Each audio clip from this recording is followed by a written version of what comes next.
paper shredder. That sucks.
And coming to you live from Kenny's basement apartment where he makes me count his money in my underwear, it's Sports Allegedly. Welcome, everybody. Thank you for joining us of this episode, Sports Allegedly, of episode 79, on this 7th day of April 2024. And Sean's intro, he's correct, or not correct, actually. You just said it. I don't want to see him in his underwear. So thanks for joining us. We've got a lot.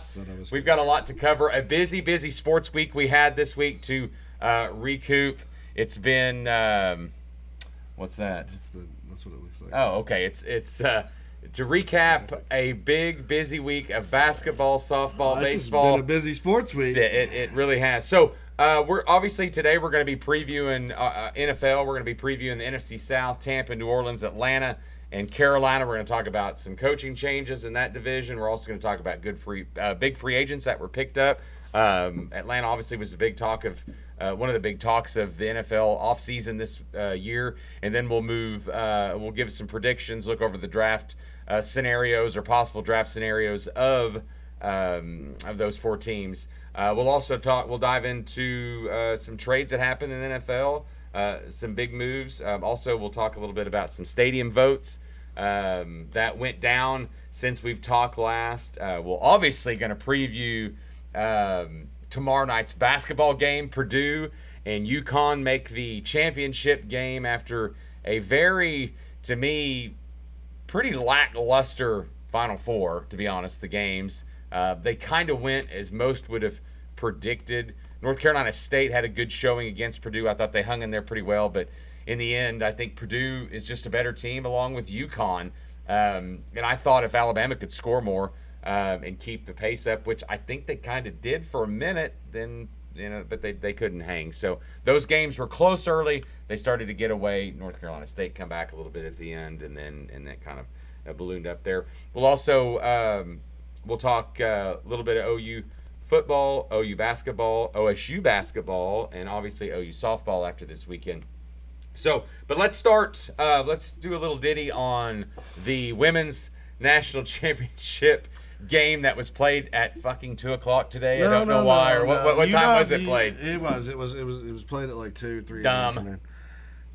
But I don't think that's what you want to talk about. You want to talk about you being correct and. Oh no, I wrote that down for everyone to remember. Is that in camera? Can we see that? I think Breaking news. Kenny did indeed pick the women's winner and the point total win. Yeah, that's right. Good. So I write sloppy, so my apologies, but we could start with that, I guess, if you want. I mean, no, I texted. There was a bet made at a bar. It was at your bar. Yes, Hilltop Bar, sponsor of the Sports Allegedly. And it was between you and your son, and he had taken Iowa. It was the second.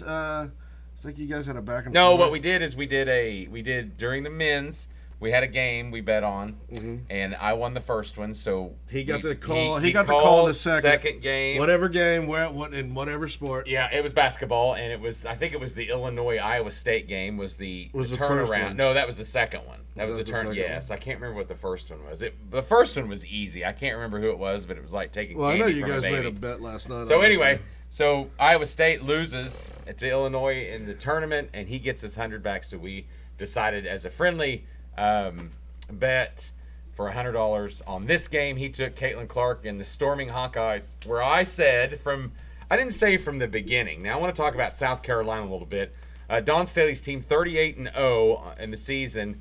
Sean, could you pull up? I don't know how many teams have went undefeated. I remember some Connecticut teams, I think, run the table. But what's amazing? You want all the basketball or just women's? Just women's. But what's most amazing about that is they sent 5 players last year to the WNBA draft, and they turned around this year and they lost to this Iowa team. Exactly, they lost in. I think it was the Final Four. It was the semifinals.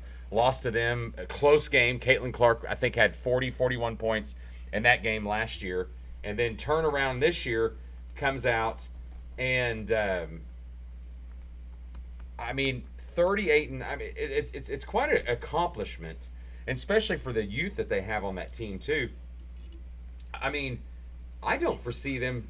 I mean, they're not going to go away, obviously, but who's to say? Looks like the ladies just love going there. Who's to say that that's ladies? That's But who's to say that they're not going to do that again maybe next year? I don't know. But I wanted to pull up 87-75. I did predict had a bet with Zach that they would win, and I did text him today. I said, I think it's going to be about a 12-point win. It turned out to be. Sean, thank you for looking up the undefeated teams. 1986 was the very first one as far as record, and that was the Texas Longhorns. 34-0. Lady Huskies have done it. Jeez, they have did it 6 times. Sorry, 1, 2, 3, 4, 5. Yeah, 6 times. 95, 2002, 9, 10, 14, and 16. Now the 16 was the last one with UConn, and then you've got Baylor in there, and 12 that was with Griner, and then you've got Tennessee in 98. One of the best teams of Pat Summitt, probably the best team she's ever had, and then obviously in 2024. I remember that team. That was a vicious team. But 86-24. I mean, and the fact that Tennessee did it, like in between. I think the UConn ladies were trying to do back-to-back titles. Well, no, because that last. No, those are just undefeated. Yeah. But I think yeah. But that was when Summitt was bringing up the Vols, and for them to go undefeated, and then I think that they played UConn. Oh, really? I might. It's been a long time. I mean, that was back in the '90s. So lots happened since the '90s. No, but back to the Iowa South Carolina game. 30 years. The thing that I watched, this besides years that OU. I watched a lot of OU women's basketball when they had the Paris Twins. Mm-hmm. But this year has been. And like for most people, I mean, it's probably one of the years that you can honestly sit there and say that you've watched probably the most women's college basketball you have in years, if ever. Yeah, the Iowa LSU game got NFL Sunday night numbers. Yes, that was. Well, what was the last one? Did he get 14 million? Because remember the first one. Well, yeah, remember that first one. UConn. That was the final. That was the Elite Eight game. That was getting to the Final Yeah, that was Four. LSU. The LSU game was the Elite Eight, and then the Final Four outdid that one. Yes. Because UConn, because those women weren't expected to even go that deep. No, they're young, and after that loss, actually they got the number 1 recruit signed the very next day after that loss. Real quick on UConn though, Final Four next year, hands down. If they don't, I mean, Paige Bueckers is coming back. And you've got a big returning class there. They're a young team. Obviously, Gino's starting to bring that team back to what they kind of went some years. Well, they went a few years. On the back burner that they haven't been talked about, and I think they're kind of clicking. But I mean, you talk about basketball, you talk about LSU, Angel Reese, you talk about Caitlin Clark with Iowa, you talk about I call them they're not the no-name squad from South Carolina, but I mean you've got Kitts and Cardoso and. But you remember they took out that LSU. Johnson. They took out the defending national champion. I mean that Cardoso, the center. My word! I mean that she's an animal there for sure. Oh no, I was wrong. Tennessee was in the middle of Tennessee. The Lady Volunteers were in the middle of their three-peat run. Yes. 96 to 90. But they did knock off. They did come in with that UConn, like right after that. 95 UConn. Well, and they went 96, and they lost in the 97, championship to the year before they won it for those. So yeah. But no, I mean but my concern previewing this game, I didn't think it was hard to pick South Carolina simply because I've watched enough of Iowa. They wasn't interior. They didn't have a strong presence in the interior. They had to bank on shooting on the outside, obviously taking good shots and driving, getting those people into foul trouble. South Carolina was just too big. I mean, they're too long, they're too big. It was everything about that it was a bad matchup. Where the Connecticut game was fun to watch. The talk of the town is a bunch of freaking idiots on Twitter and all these people that think they have a voice, especially a lot of football type analysts and stuff. I wonder who that would be. Big football guy are making a bunch of comments about what they think a moving screen is. He's going to bring up Acho. Don't talk about when it's settled. That's a bad thing to look at. It was a foul. It was a moving screen. It simply was. But the one argument was, and we talked about it, that it had been happening throughout the game, that those certain moving fouls weren't called. but it was the fact that she had extended so far out that they had to call it. Yeah, her legs went wider than her shoulders. But her elbow was up. The other moving screens were not. Yeah. They were tighter. But this one, she did not get set, and she just went way too wide to try to block the person defending the player coming around her. Period. And the ref was right there. And the ref was right there. Yeah. It's a the refs generally, for the most part, in the tournament. Hell, and I think even in the men's basketball, you haven't heard a lot of griping. You really haven't. I think a lot of times they're letting them play. And if they're letting them play, that's great. But you can't sit there and watch an obvious moving screen and just sit there and go, oh, it's less than a minute. I can't blow my whistle. Then what's the point in having the rules? Is if it's a foul in the first quarter, it's a foul in the fourth quarter. It should be that way. It always should be that way. We've bitched about this on this podcast simply as far as when you've got a guy tackling a receiver for a Hail Mary. They don't call it. They should. That's pass interference. If he's going up for the ball, they need to be having that call against them. But anyway, I had to bring up that because that was a big topic of discussion in sports. It almost became nauseating to open up your social media feeds and everyone had a comment. This is why I don't do social media, but I was listening to it on the radio. And I'm like, gosh, that's all they just keep talking about. The play is called, and, Paige had a perfect end of the deal. She admitted, she said, hey, that was one play, but, you make other plays during that game. They don't have to worry about that being the last, time they have the ball. So, anyway, back to the game. Let's talk about South Carolina.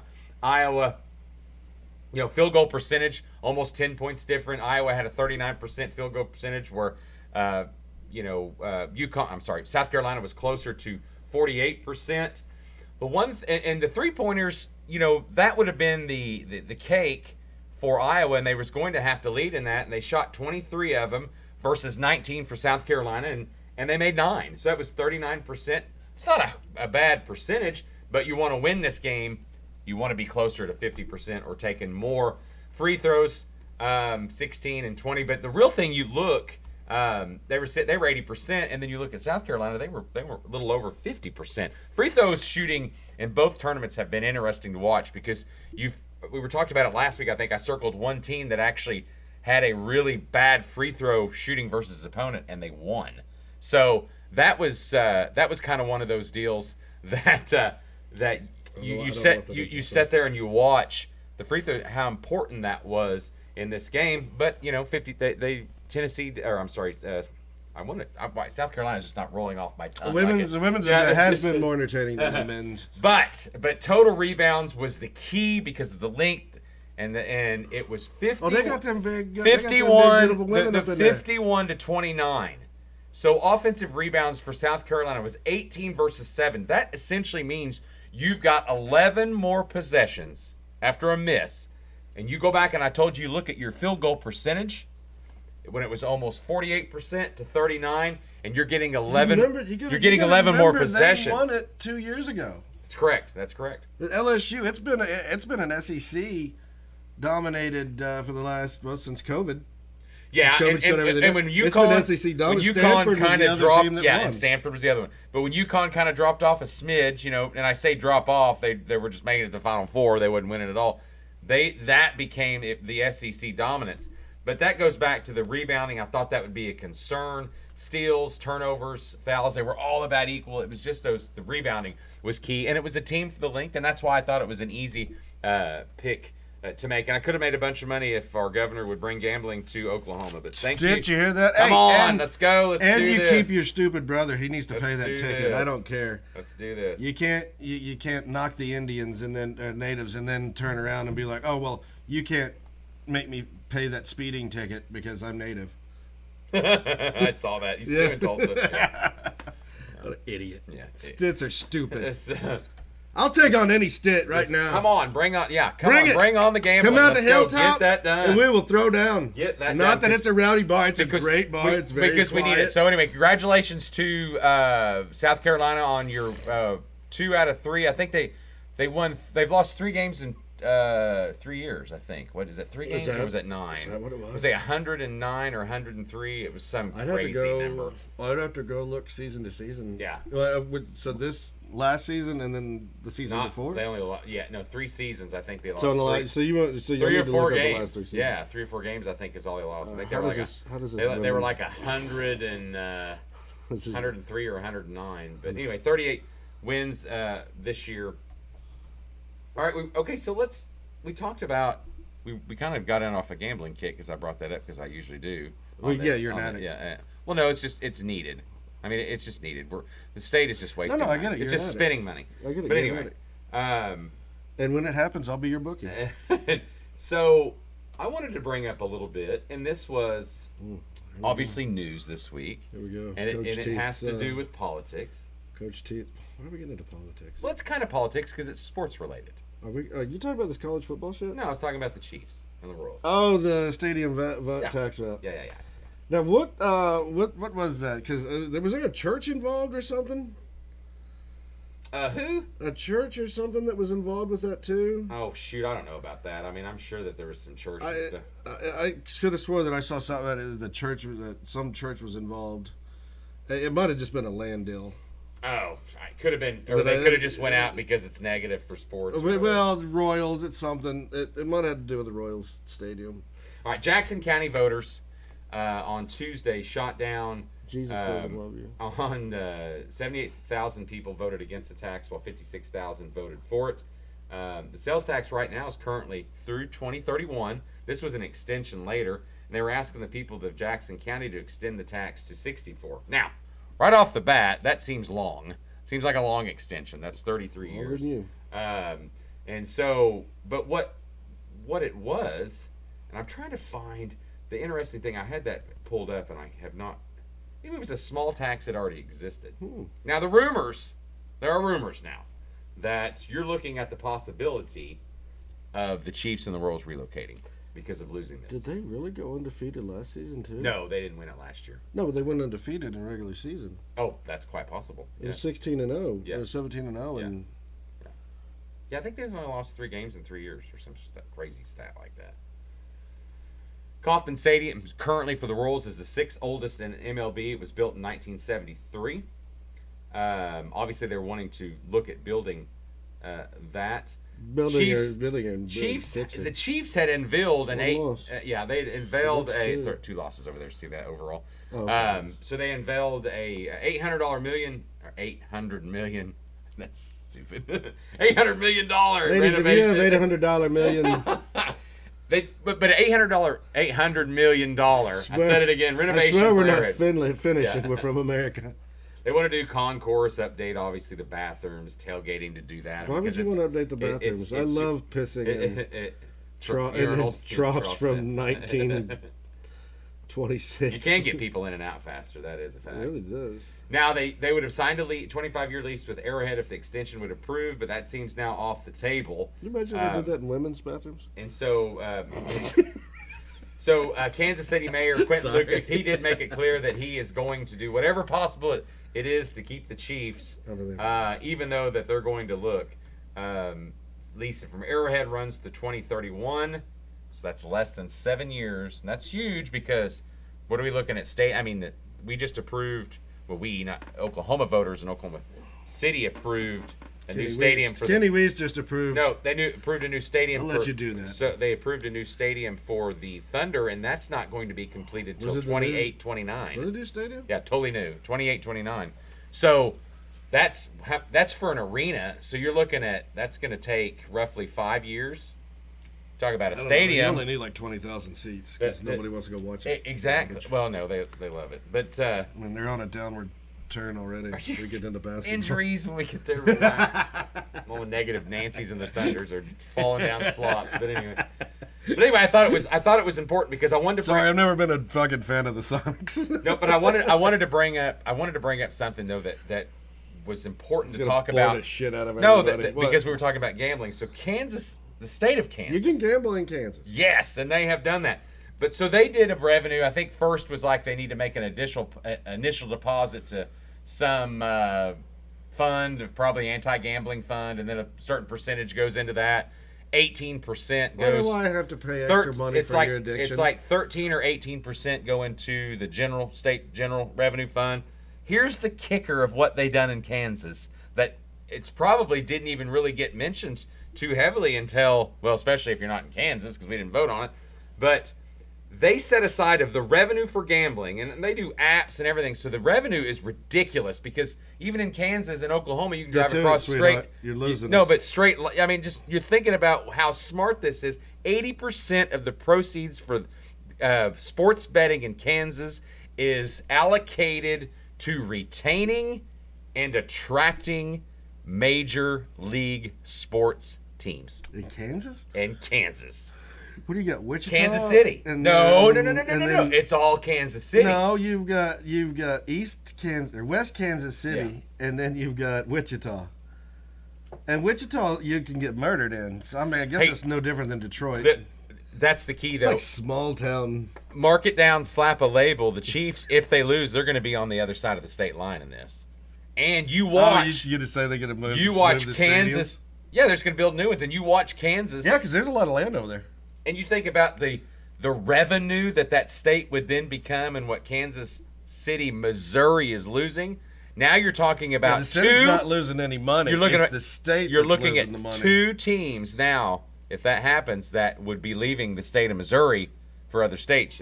The Rams go to L.A. and then you would potentially. Well, they came from L.A. to St. Well, I know, but I mean, that was a huge loss, and then now you turn around and you look at because St. Louis is eating up the Battle Hawks. You look at Kansas City, Missouri town losing out to Kansas City, Kansas. They wouldn't have to change their name, and they'd still be everything. Yeah, no, I got it. I completely understand. Because there's a lot of land over there. There's a lot of open land right across the river. Is that what it is that separates the? No, I don't think it's a river. I think it's just a border. How we crossed it going to the game, it was right there. I just swore it was a river. Well, and also I think I am not. Well, I know Memphis is that way. You got East Memphis and West Memphis. And across West Memphis, it's just a bridge. I thought Kansas City was in the same predicament.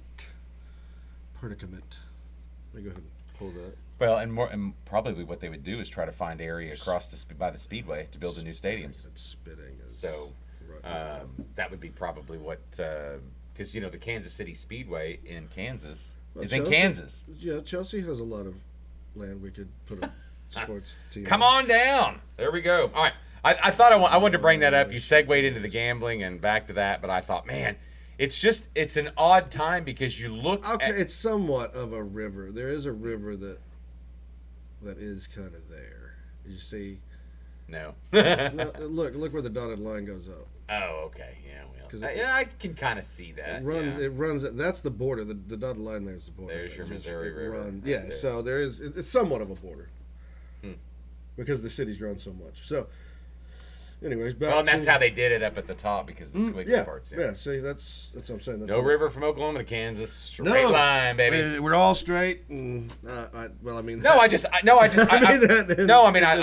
looked at that vote, and we're not a part of it, but it was a resounding, huge vote against that tax to extend. And the thing is, are people getting Oklahoma, Texas, and Kansas all share the turnpikes, like that authority. So why can't we?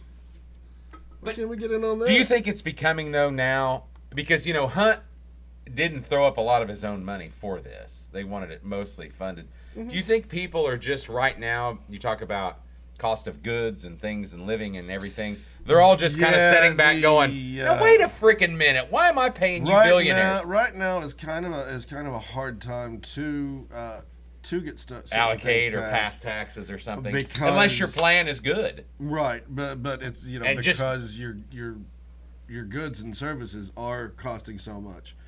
Well, California alone, their minimum for fast food is $20 an hour. Football, though.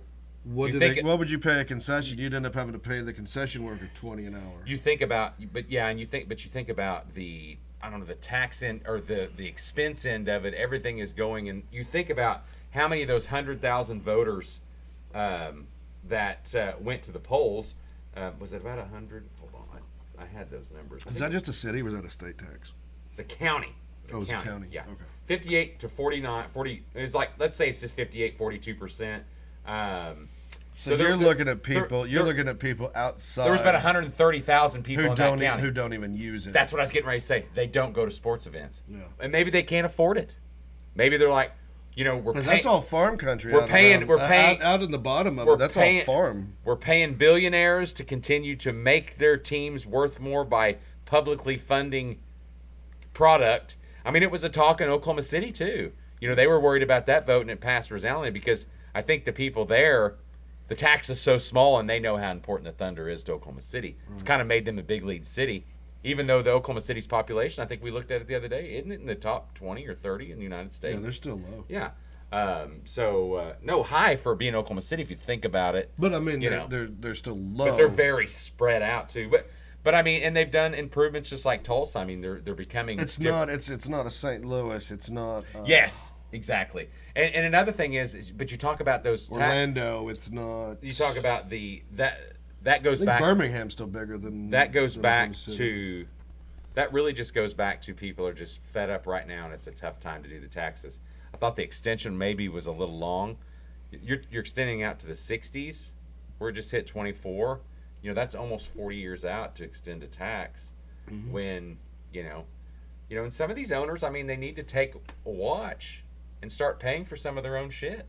Nope, that's how they made their money. That's how they made their billions. That's true. I mean, you don't exactly. pay for anything. If you're and you made me do work for free, so if you're doing that, you might as well just keep doing it right. All right, well, that's all I have. But interesting, I thought that for the random assing news. Let's talk a little bit more about NFL before we move on to NFL. Yeah, well, I guess we could talk about NFL notes while we get. Yeah, we could. Okay. Do the all right, NFL basketball. Yes, I know the OKC Thunder. Oh boy. Well, we haven't even talked about the men's. We haven't talked about men's NCAA. The Final Four being set at UConn Purdue. Yeah, we could talk about that. You just went from ladies to gambling. Well, you pulled up. That's just. What's wrong with that? You all see that every men's. Generally, that's. There's a pattern forming here. No, so we ended up with UConn and Purdue, which kind of surprising for Purdue, not really surprising for UConn. Now you say that you wanted UConn knocked out. I did. You say that's surprising. I think it's only surprising in that they have failed so many times early in the tournaments, and this year they are better. This is their best team that they've had. I just want that weird-faced, mullet-headed ass in Purdue to lose. He's had a hell of a year, and I'm not. I'll be rooting for Purdue tomorrow. What was the spread on that? Have you seen the spread? No, I've not looked for. I haven't either. Said spread because it just happened, and instead of doing the podcast yesterday like we were going to, I was taken out to live music. Now, going back to UConn, you didn't think, the Alabama deal, like we talked about at the beginning, I just thought they were going to have to shoot lights out to keep up with them. I mean, but that's what we said. UConn is they've continued 6.5 to beat everybody. Take Purdue I'm just on taking that. the ESPN spread. Take Purdue on that. Yeah, I'm just taking definitely Purdue will UConn will not cover, would be my prediction. What was the over-under, 145? For that game? Why didn't... I think that's what it said. Gosh, what's that, 60 or 70? Ooh, it's a little high. 145, yeah. It's about 70. Betting 72. tips from Sports Allegedly. Take 70, the under 70, and Purdue 73. to cover. Watch me be wrong as hell. Because basketball is a crapshoot. I would never even bet on it. I knew the women's was going to be easy, but it's I don't even know how to bet on basketball because it's like, okay, are the refs going to get involved or because they're cheating asses? So you got Purdue, UConn. I think Purdue.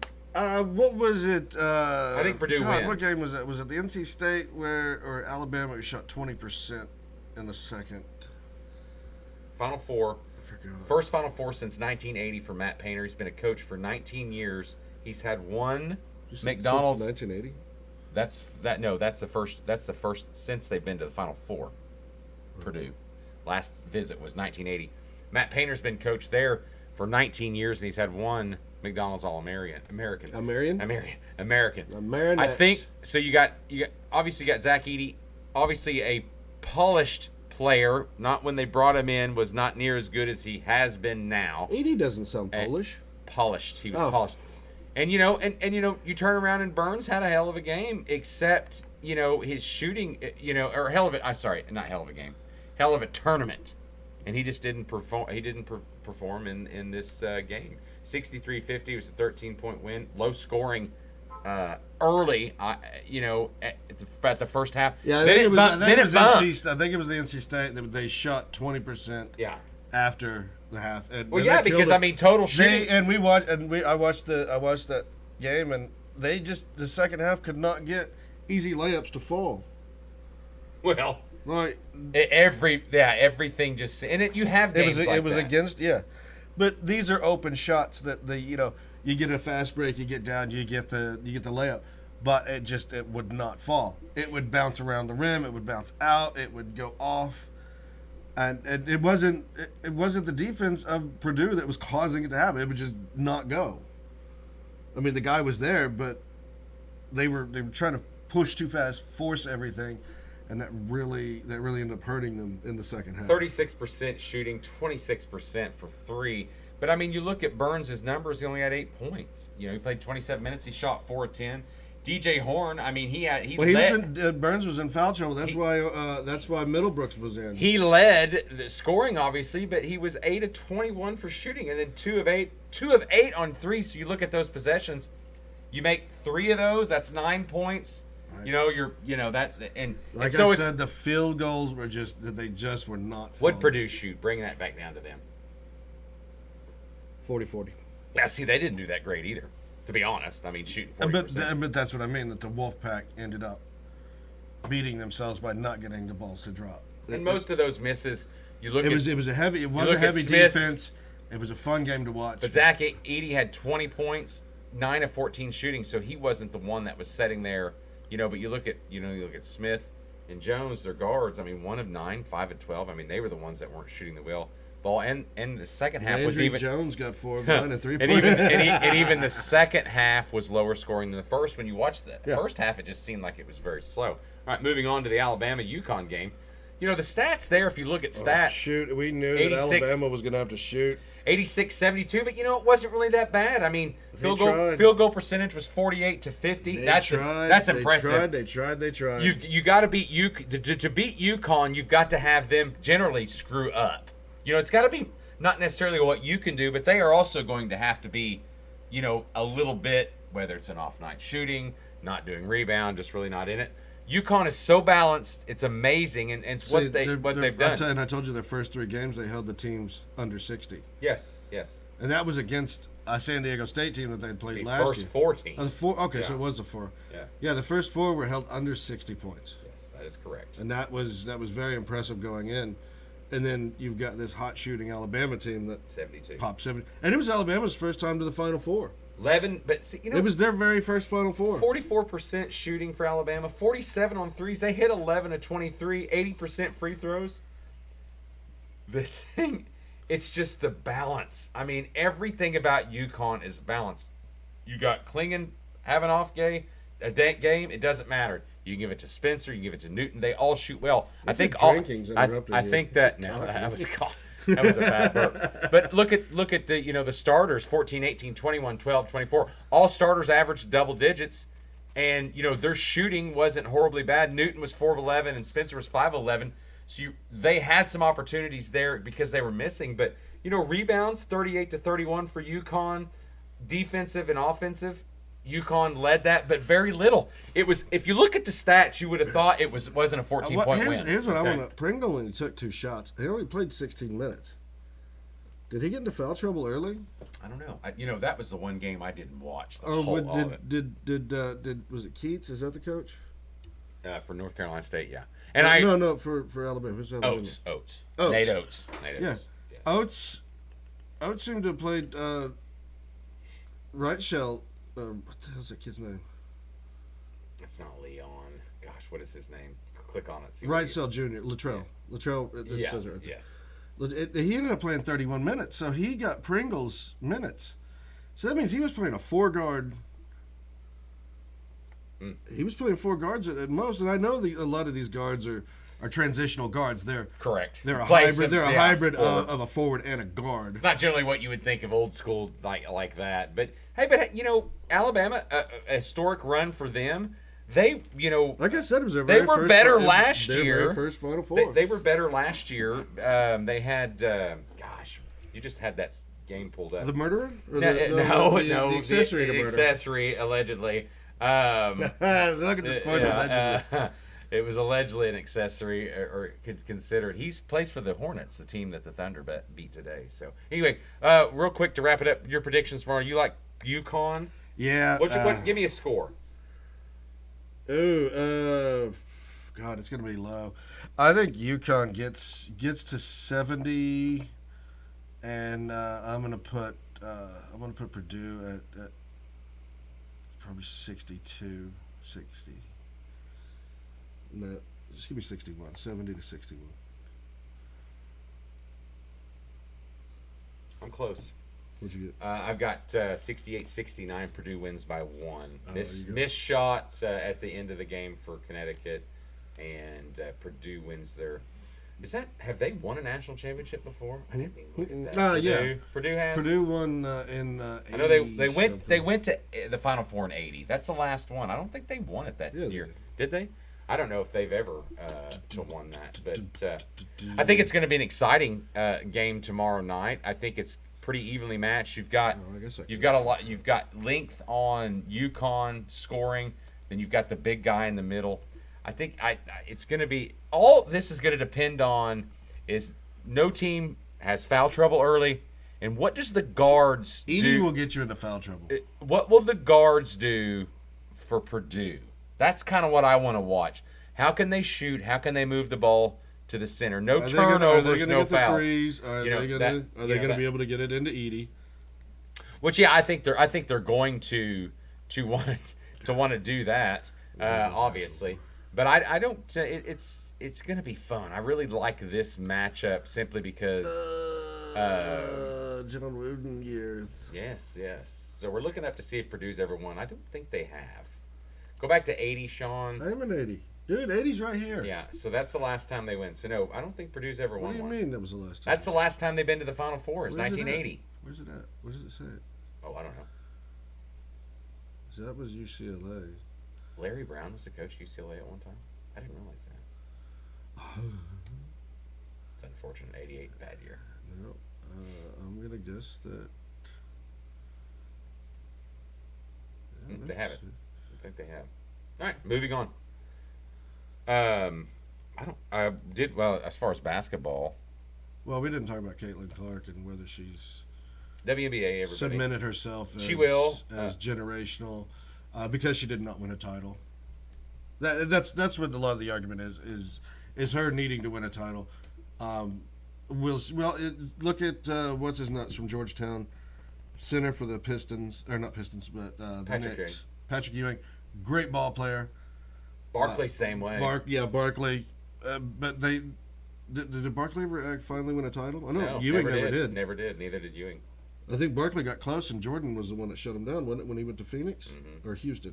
Phoenix, for sure. Was that Dan the Man. Those years, that would have been 90. Don't quote me on the year. Yeah, 90, like I said, if it's in the 90s, it was guys, the mid-90s. Mid-90s. We have a lot of trouble. What was the years the Bulls took off and the Houston won the 2 in a row? Not the Bulls took off. The Bulls didn't take off. Jordan took off. Was that like 94, 95 or something like that? Yeah. I'm just guessing. I don't. But anyway, Phoenix went after that. Phoenix went after that. Phoenix went after that. So. Okay, other basketball news real quick we'll touch on so we don't have to bring it back. You wanted to... Weird coaching news. There's been some... Oh, we didn't talk about Oklahoma State finally solidified Lutz. Yes. Did you ever see his contract? Has that come out? Nope. No, and all I saw was it was... oh, God, how did they put it? It was the contract issue was not what everybody made it out to be. Oh, of course. But that's what he said after he was hired. So I don't know for sure.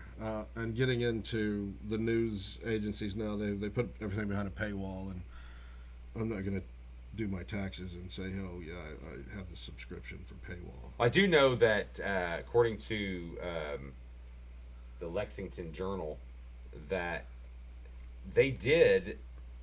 Somebody had to pay the buyout at Western Kentucky, which was $2 million. Mm-hmm.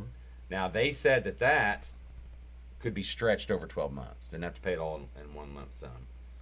Now, oh no, that was the old one. See, man, I can't. Okay. That should not be a secret. Here's what happened, Kenny. There we go. Okay, sorry. $2.4 million in his first year in Stillwater. It's a 5-year deal. His first year salary will rank 12th or 13th in the future Big 12, which is, so they were runners up. Purdue was runners up in '69. They reached the Final Four in '69, '80, and 2024, which is this year. So. You still looking at that? Well, I'm trying to figure it out. Gotcha.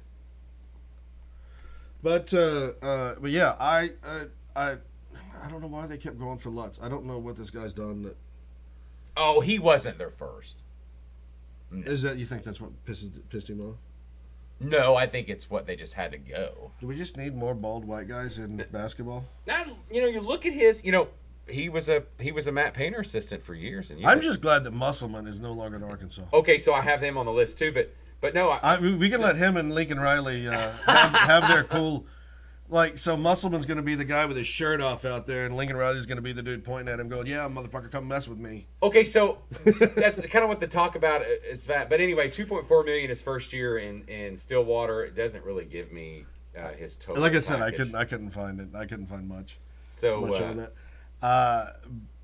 But I know that Bronny James is keeping his rights and trying to go to the NBA. He wants to enter the draft. Who? Bronny James. Oh yeah. Bronny James Dio. Yeah.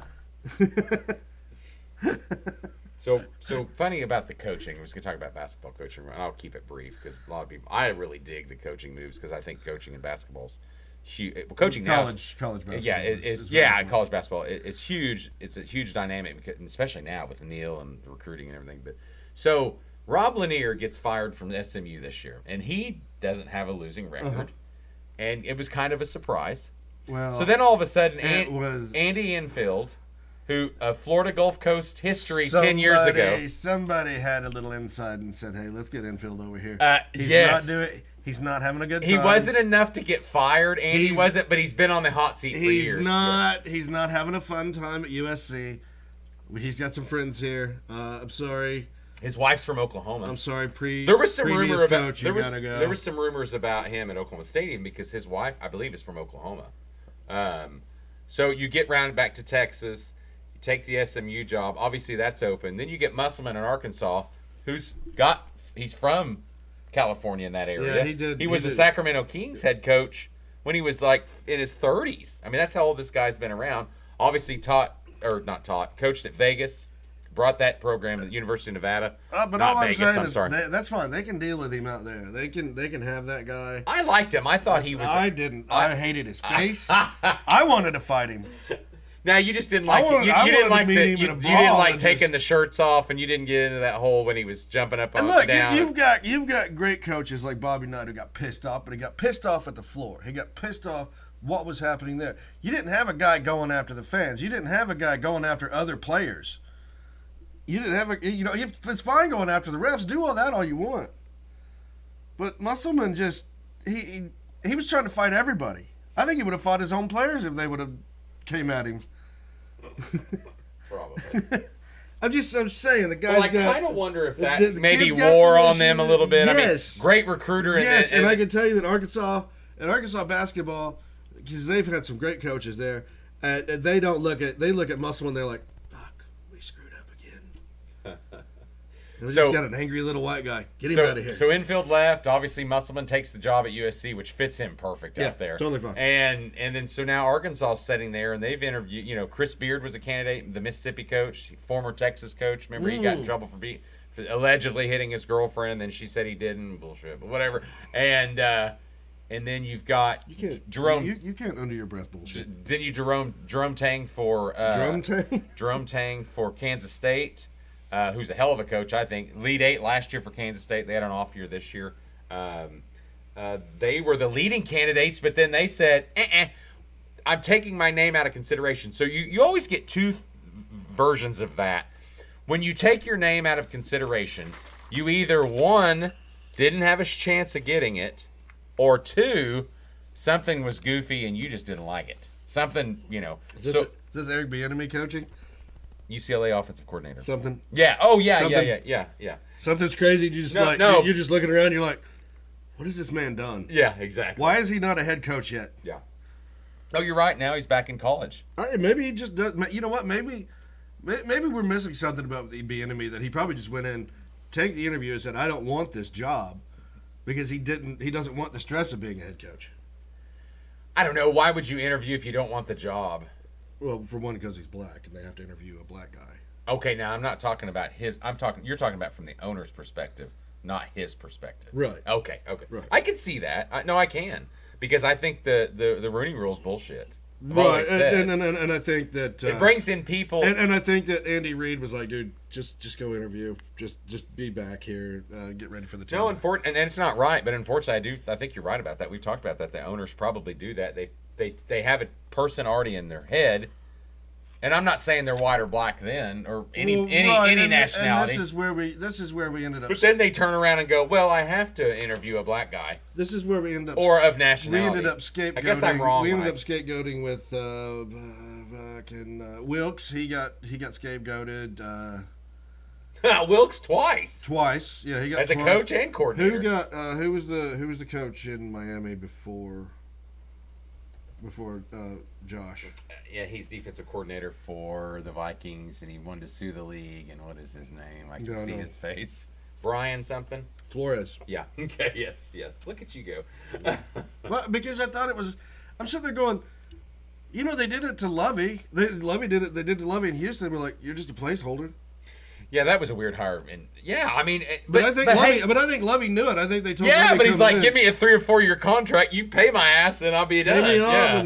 Because he was, he's at the end of his career. So I mean, a lot of people are going to do that. He should have came back as a D coordinator because he was great. Yeah, he was. That's why I was hoping Chicago would have hired Riviera or.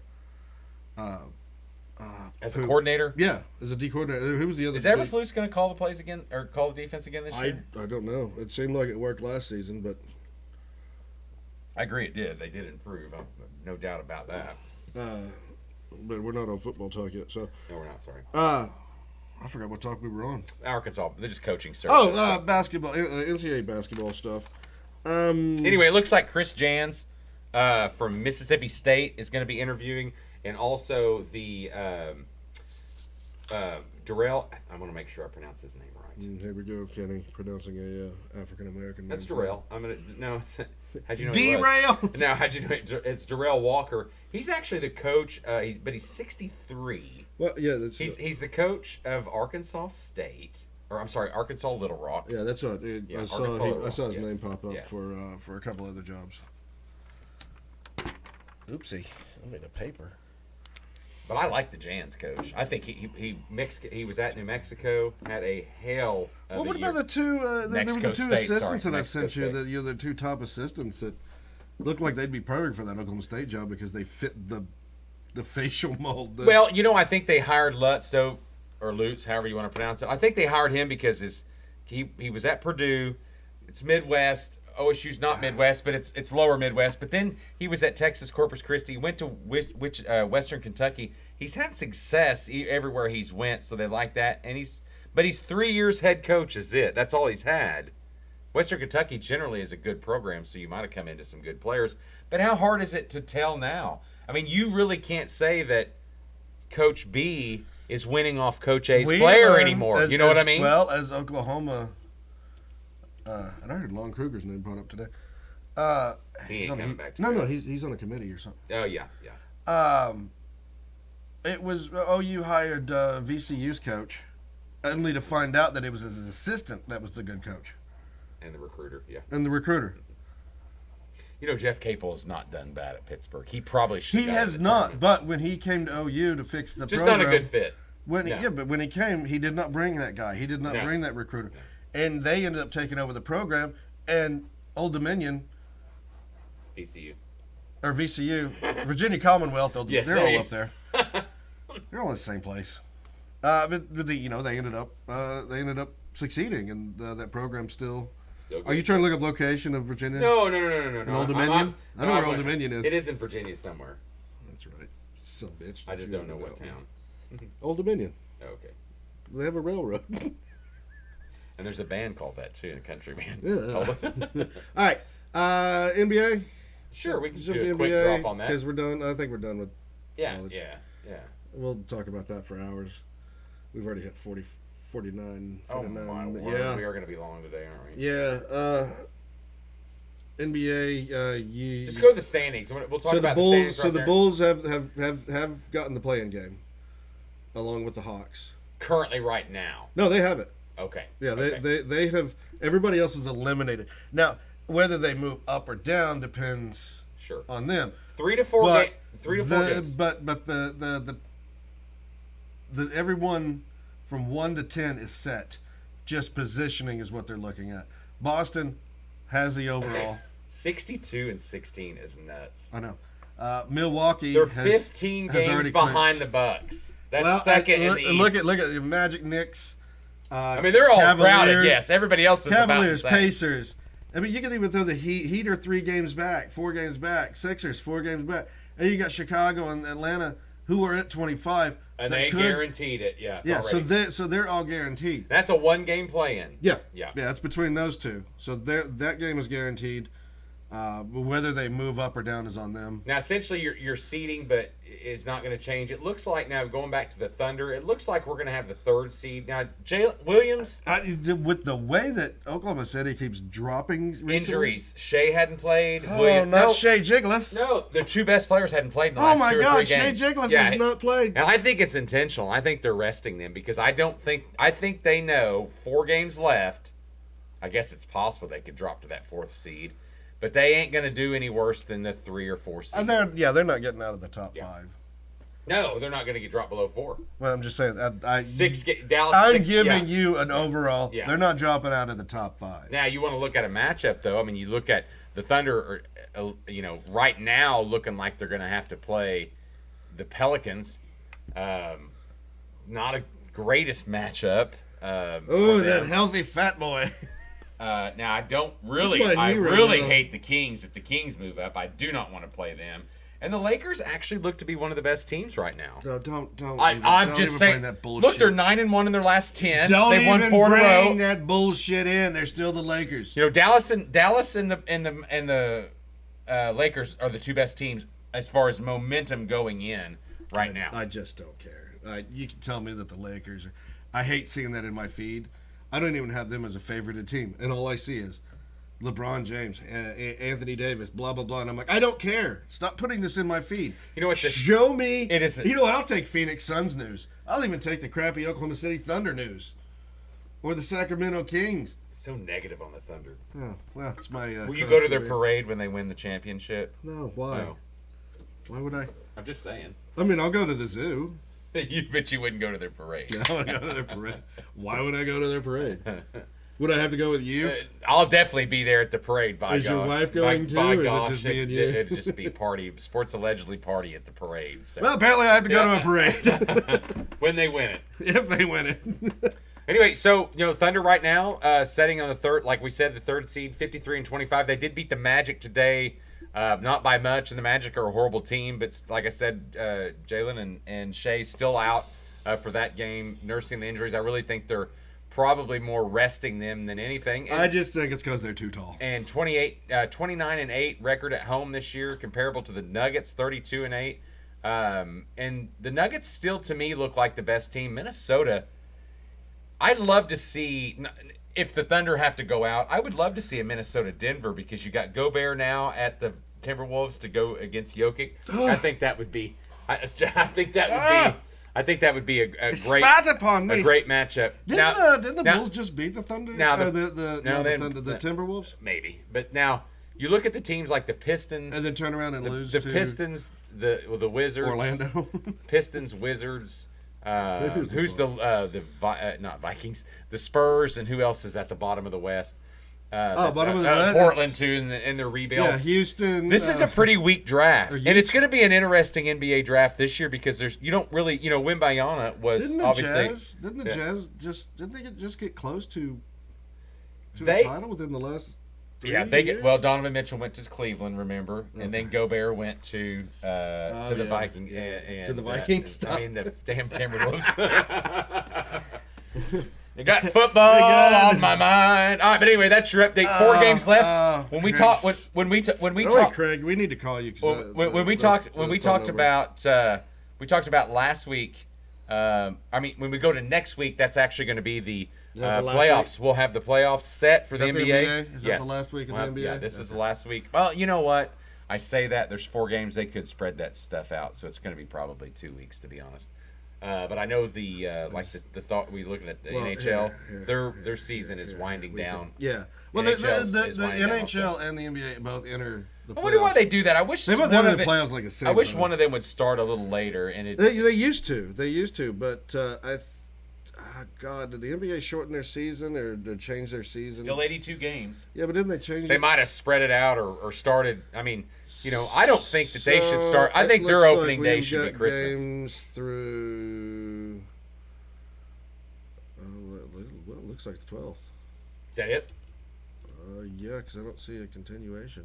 There it is, right there. Well, look, hey, Sean, look at that schedule. You've got them. We play today. See if there's one right there. No, wait, go back up to Oklahoma City. Yeah, okay. That was today. See if they got 4 games left somewhere down there. Okay, so there's nothing. So Tuesday. There's one. They play Sacramento at home. No game that week. Yeah. No, just Sacramento. Oh, yeah. San Antonio. 2, okay. I'm pointing right at it, you monkey. Gotcha. Nothing there. They got a Milwaukee. Maybe they just had 3 games left. Maybe I did the math wrong. Well, you probably included today's game. Oh, very, very true. Very true. All right. Well, there you go. I mean, 4 games left. 3 games left. So that's only through the 13th, and that's the end of this week. That makes about sense because it's about tax time. They'll start the playoffs. And that will roll generally championship in June or July? June seems like it. Yeah. So it goes into June. Good. That'll be fun sports. And then after that, then we're toast. Nothing happens. All right. Here's the quick hockey. I had this up for you. I'll let you pull that up. We want. I had our hockey talk because I don't think you've ever seen. I don't think you've ever seen a line fight. Mm-mm. So this is all set up. Everybody knew about it before the game, and just watch the guys. Just watch how they're standing and what happens. So these two have to get Garden set. has seen its fair share of bouts on the canvas on the ice. No undercard tonight. Rempe and McDermott. So he's already stood up and done. So he's going after the fences. They've all got the fight. VC Lazar Gaudreau has dropped them with Kevin Ball as well. They just 5-on-5. Yeah. McDermott and Rempe exchanging blows. I don't know if you've ever seen one where there's one fight where the goalie's got into it. So DeAndre Miller and John Moreno. There's only 4 officials. There's 5 fights. And you know when we talk about football and teams, still growing. DeAndre Miller got the better of John Moreno down on the other end. As McDermott still feeding rights to Rempe. They're just so close to New York. The other 4 are all done. Well, no. The main event's still going. This is unbelievable. Holy jump, and what a start to this one right here with McDermott's done it. He had a couple of uppercuts. What did we decide? This is a marathon between Rempe and McDermott. What, the fight? Yeah. I just bad blood. These guys are just Jersey and Rangers have always the Devils. Well, of course, it's a rivalry. Obviously, have had a huge rivalry, and the fact that it's gotten flared up with both teams being good. Now the Devils were down this year, and the Rangers were up. But like last year, they were both up because the Devils went to the playoffs last season. So I guess it was Remp and Curtis McDermott had a beef, I guess, and that's what kind of started it, and then everyone else just went along. Yeah. So you got the coaches now bickering at each other. He's telling him that he's a piece of shit. There's a piece of shit. And so he'll come back over, and then they'll call him an asshole. See? He walked all the way across, and now he's come back over to tell him he's an asshole. The coaches are screaming. Because they've got that box. Now, that Ranger coach, he's a fireball. That is a fact. I've seen him. He doesn't. He puts his gun back in. But it took me back to classic hockey. It really took me back to bunch of guys. Here we go. Bunch of guys in suits, and they're all laughing at me. And it's funny you got guys get kicked out, but these guys all had to set in the penalty box together. Well, it took him 2 seconds to blow the whistle. Not the fastest fight in Madison Square Hey, listen. There's nothing better as we talk about getting into in NBA hockey or NBA playoffs. NBA hockey. NBA playoffs. Man, hockey playoffs are the best. I would hate to see. I mean, they are the best to slam watch. dunk on ice. But especially because generally I don't necessarily watch a game and go, "Oh my God, I've got to have this team win." I'm not. It's fun to be able to sit and watch those games, and not worry about that. Okay, all right. We've got quick up. I'm going to give a quick hits before we get into our NFL. We're going to go to our NFL. We're at an hour right now. Want to talk about softball. Lost 2 out of 3 this week to Texas. First time that OU softball's lost the Texas series to them since 2009. What's his number? Is it this one? OU football. I don't know. Want to talk about? I gotta make a phone call. Want to talk about? Are we going to bring our Texas insider on to talk about softball? Okay. I need to know which number it is. We can talk. You gotta use it. So use it or lose it. That's yeah. That one? And then Yeah. Okay. See if he answers.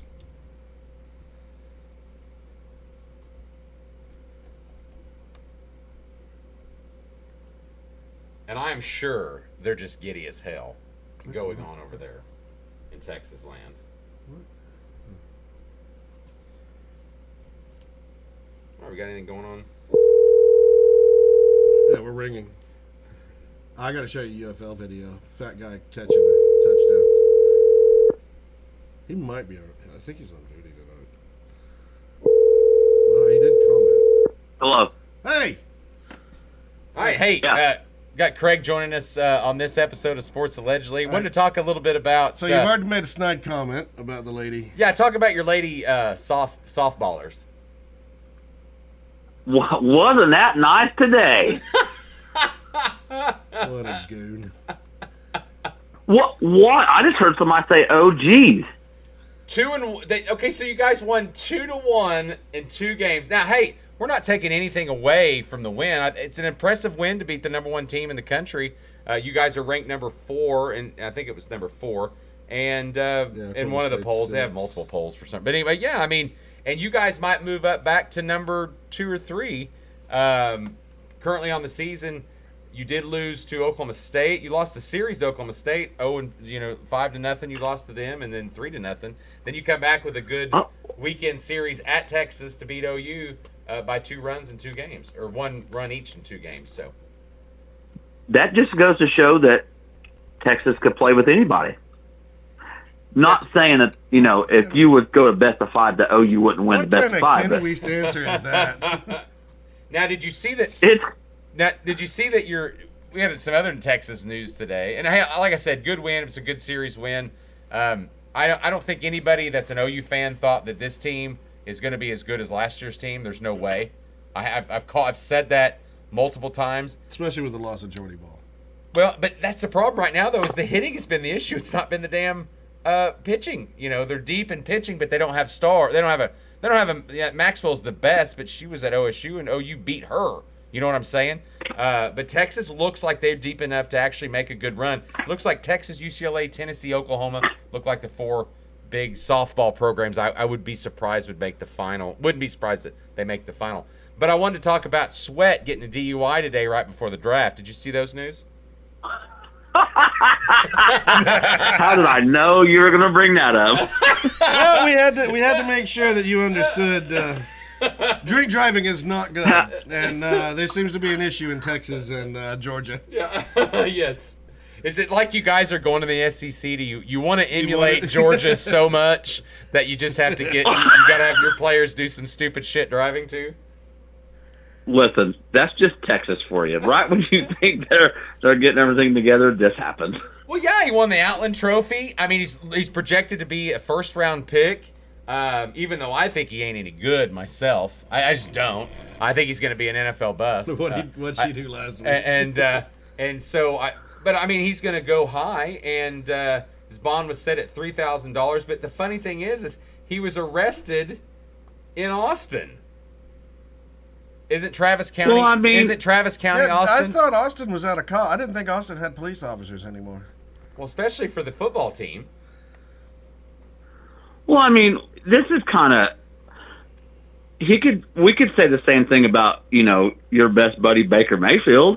He tried to run from the cops and got smeared by taken out by a cop. But he was tanked and he wasn't driving.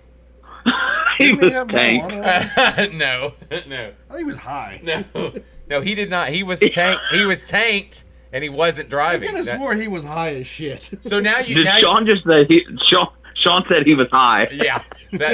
Allegedly, don't believe that. But no, I wanted to give you hell because No, I could have swore that when he got busted, he was high. We knew that the softball Texas is gloating this weekend. It's a big weekend. Oh yes. For softball, but we did have to bring up that Sweat did get he was booked in the afternoon. So did it say what time he got pulled over? Because by God, it said he was booked in the afternoon. Was he drinking in the morning or what? Oh yeah, I'm sure he was. He probably had a 6-pack for brunch. It says he was booked at Travis County Jail at 2:12 p.m. Central on Sunday. Well, he was day drinking. He was doing the Sunday. Yeah, he started with mimosas and then well, he move on. Well, if he's starting with, well, you got to remember in the 90s. I would say the end of the 90s, back, cops used to take care of their sports players in their college towns. And that has changed in the 2000s. It's not so much that they're allowed because there's cell phones and people catching them. I think I know somebody who was involved in a situation outside of a liquor store because of a cell phone camera. So you're no longer protected because everybody's got cameras everywhere. So yeah, that's the truth. And everybody gets the records now. And I did another news that Texas got a good 4-star commitment from Ricky Stewart from Tyler Chapel Hill. Isn't he a singer? Now, hold on. The funny thing about him though is he decommitted from SMU. Yes, he did. Yeah, and other schools include Alabama, Arkansas, Baylor, Michigan, Missouri, Oklahoma State, Ole Miss, Oregon, TCU. Now Oklahoma, on the other hand, got a commitment from 4-star Tory Blaylock, and they beat out Ohio State and Oregon for this guy, and Texas. So close to that. Or A&M actually. So actually, I don't know. Maybe we got a little better. We'll see how that goes. 5'10", 180-pounder from Texas. Best money can buy for the Longhorns, whatever it means. I'm telling you. There's SEC champion. There's no coincidence. Texas Longhorns this year. No coincidence. There's no coincidence that Texas has gotten better when Neal started. The money is there. Think about it. Yeah. Oh yeah. Yeah, I agree. OU, we just build, a little bit. They got Arch Manning, so how much better can they be? The football, the gods have given Texas a break for the SEC for 2 years because, the schedule came out, obviously for 2024, the schedule we've already known. The new one, the 2025. It's just the same. It's the same schedule. They're just reversing the homes. That's right. No, it's not fun. One of the hardest schedules in the SEC. Come on now. OU, yes, they are. Hands down. Texas has the easiest. I think you guys play Vanderbilt, Kentucky, and some other squabs. We play LSU, Alabama. Well, we don't know how good that Alabama Auburn. No, it's going to be better than Vanderbilt. So stop. But I'm aware that it's going to be better than Vanderbilt. Texas. Texas is going to have Texas State, Corpus Christi, and then 2 other scrubs, and then all of us. Oh, and we play Michigan too. Don't forget that OU has Michigan on their non-conference. Why did we coming get up? Michigan? Oh, because wait, I thought Texas played Michigan. No, I think OU has them. Oh, this year? Yes. Yeah, but didn't you play them last year? No, hold on. No. Hold on, I'm trying to find their schedule, and all it is about this DUI. Yeah, isn't it a home and home? For what? Yes, you do have Michigan. I'm sorry. You do have Michigan Yeah, this that's year. right. Yeah. Yes. And I think we play them 2025. Okay. Well, yeah. That's fine. So, so Texas has Michigan, University of Texas San Antonio and Louisiana Monroe. I mean, it's already turned into the And then SEC they've got then Mississippi State. They ain't any good. Guys. Yeah, Mississippi State's not any good. They play Oklahoma. They'll be their first loss. And then they'll play Wait. Time out. Did you say their first loss? And then, yes. And they'll, unless Michigan beats you, so it could be second. But anyway, and Georgia. You do have to play Georgia. I forgot about that. But then you've got Vanderbilt, Florida, Arkansas, Kentucky, and Texas A&M. Kentucky, A&M. Are you glad to be bringing back the A&M rivalry? Oh, yeah. That's so you're not one of those. Yeah, but they're you're not one of those weak. Again. Yeah, you're not one of those weak Longhorn fans that don't like that, correct? No. I love that we play A&M, but as long as we keep beating OU, then I'm perfectly fine with it. You didn't last year. Oh no, what happened? Did you beat us last year? Was it? I don't think you did. No. Let me go ahead and look that up. And man, I'm telling you, I'm telling you, this year OU is. We have a tough schedule. I think we're going to go probably about 9-3 is my early prediction. We'll get to that later as we get closer to the season. 9-3 could sneak into the playoffs since they've expanded to 12. Don't really know, but if we could get 10-2, now some people think Jackson Arnold's going to be a bust. I think he's going to be not a Heisman this year. I think he's going to be a Heisman finalist next year. He's going to be a bust. Now, I know it. You said it, and so is my son. You're the two that say he's going to be a bust, but I just don't get that. Negative. But hey, listen, right now, and you're hearing it from me first. You didn't hear it from me first, actually, because I've been reading a bunch. The Hawkins kid, that's the backup quarterback, is going to be the real star. Dusty Hawkins? No. He will be Mike the starter before. No. He's not going to be the starter. I said he's going to be the star. Because Jackson. You can't ride Quinn Ewers for 8 years. Jackson, it's OU guy. No, I'm talking about Texas. Jackson Arnold's only got 2 years left at Oklahoma. He'll be top 5 pick in the draft in 2020. He's got 24 and 25. Oh my gosh! Here we go. But the Hawkins kid is the star. We sent Spencer Rattler to the NFL draft. That's South Carolina team.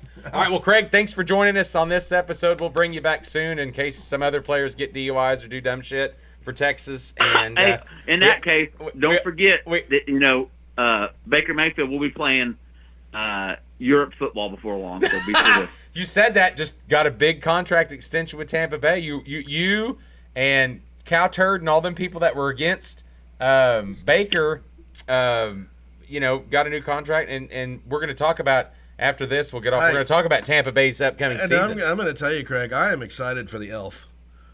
I am excited for the Elf because they've expanded.